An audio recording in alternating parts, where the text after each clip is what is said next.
It's good seeing Nanaha and the gang again. And it seems that people are starting to accept that Sheena as the focal point character in the series. And that's good to know. This isn't the first time this happened. This happened in Nanaha Strikers.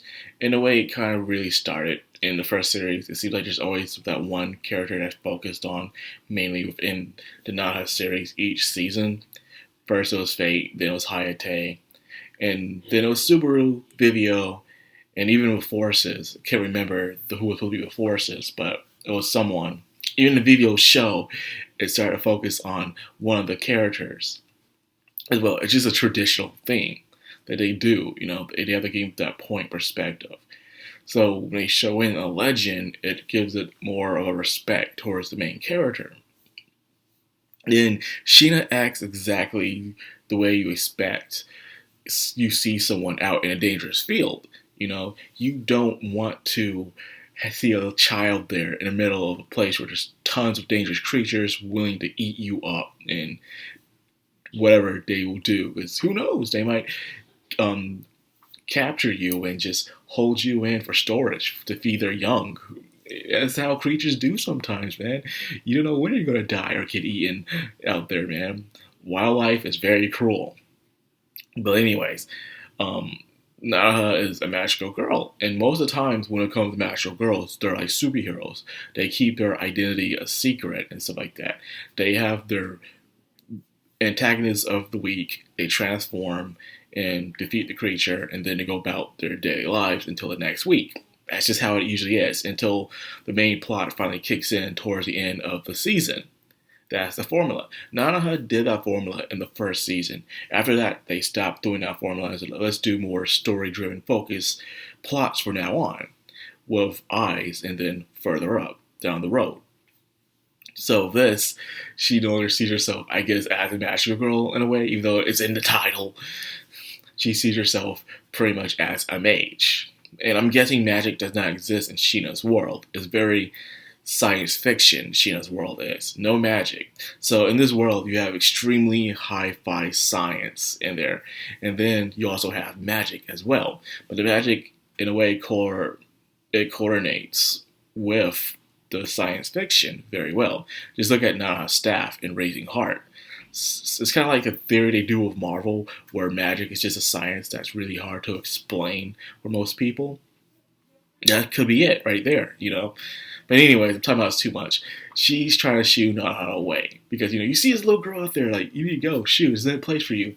And she's trying to, like, leave her alone and stuff. She even showed her credentials that, yeah, she's legit. She's part of the XC's force. And she needs someone like Sheena's help. But Sheena's nothing to do with government officials or anything like that. She just want to live her life hunting down these Daboli, and that is it.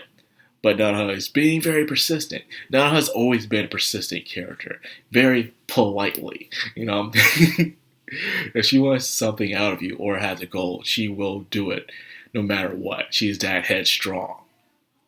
So seeing her doing her tricks on her staff, just twirling around, dodging all of Sheena's attacks, she's always proving without even trying whatsoever that she's extremely gifted, talented, and powerful. How she took down that one giant Diboli, and now how she's just easily outmaneuvering Sheena's attacks. Sheena has been hunting Diboli for years. Even if she's just now using her powers only for a couple of months, she's been doing it for years, so she knows what to do. But anyways, Nana's just dodging like it's nothing. So it makes you wonder, why would she need someone like Sheena on the team if she can easily take them out? So that explains later on. Finally, Fate shows herself. And it's nice to see Fate. It is always funny how out of the two best friends, Fate is actually the nicer one. Yes, if you've been watching Nanaha and reading Nanaha for years, the nicer one is Fate. Nanaha can be nice too, but she has her limits. She has her limits. And she's not a helicopter parent either. That's because it's kind of from her family's background. If you don't know, Nanaha from Triangle Hearts. And I believe that family used to be a group of mercenaries and stuff to do dangerous stuff. but they stopped when the dad had a certain incident, and it caused them to, retire in a way. And they never wanted Nanaha to be part of that life as well, but she ended up being part of an even more dangerous life where she pretty much lost like her eye and her arm, and even in the other timeline, she got stabbed in the back for crying out loud. So she got something even more dangerous, ironically. Well, anyways, they want Sheena because she has a specific power that's very interesting. She can use the powers of the Daiboli, but not just that, but she can also absorb them as well.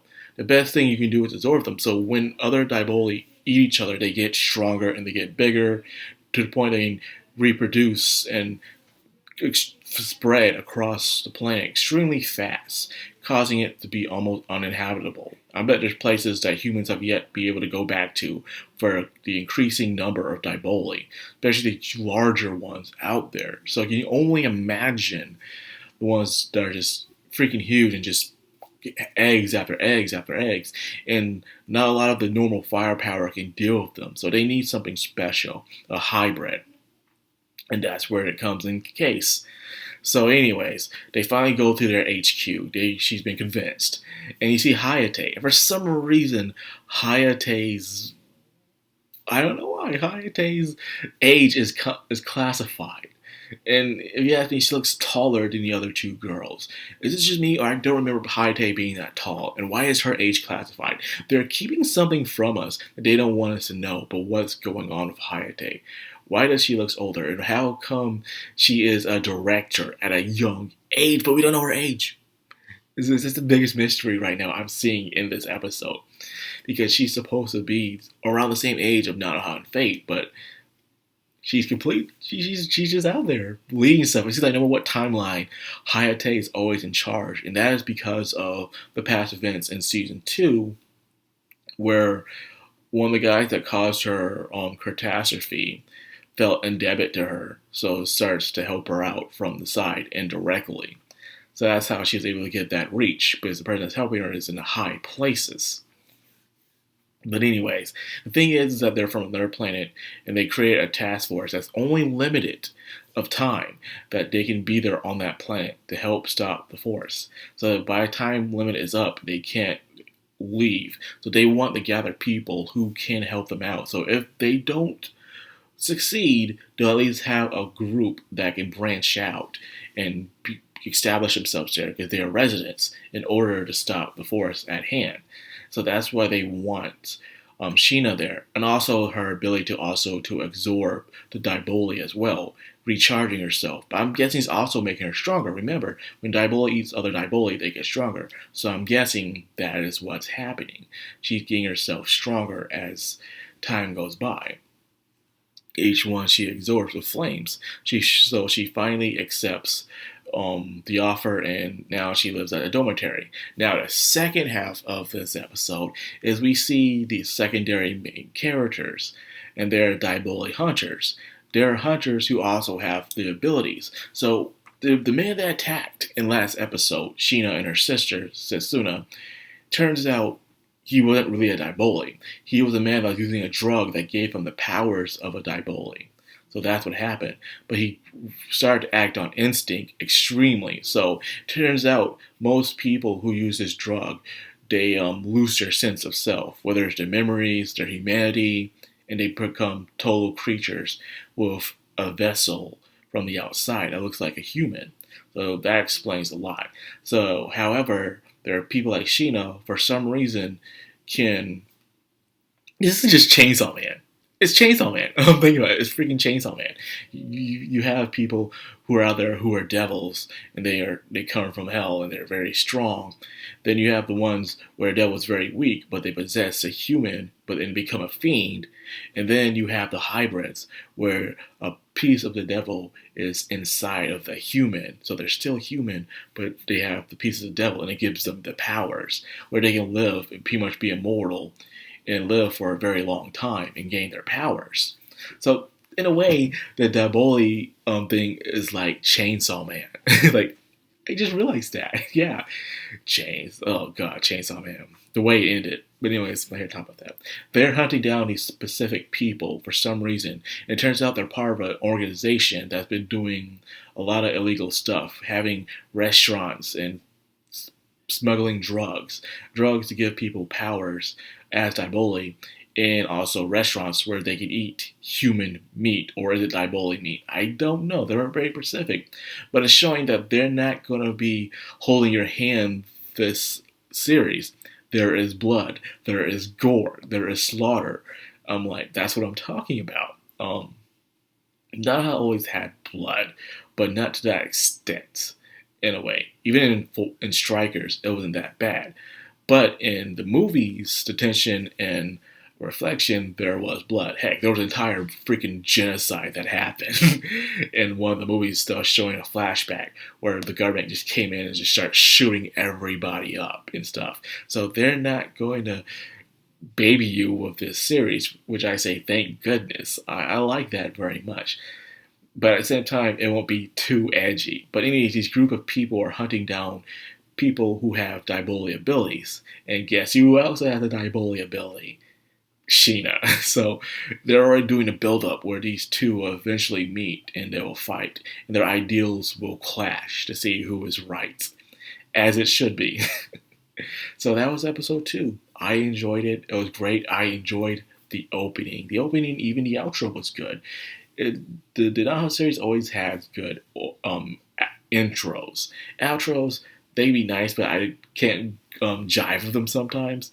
But they always do a good job with their intros, always. So that's nice. So I'm looking forward to it. Apparently, it's only going to have 12 episodes. So I'm wondering, I'm just taking a gander out here. Will it be the typical season where it's just 12 episodes and they'll be able to wrap things up in a nice little bow? Or this will be a season finale and part 2 will come down later down the road. Because after all, this is for Nanaha's 20th anniversary. So this is a very special series. So we'll see what they do later on. I'm looking forward to it. And that's all I got for this video. I hope you guys enjoyed it. If you did, like, comment, subscribe, of course, hit that bell icon. This has the Madcrownxox. I'm Anime.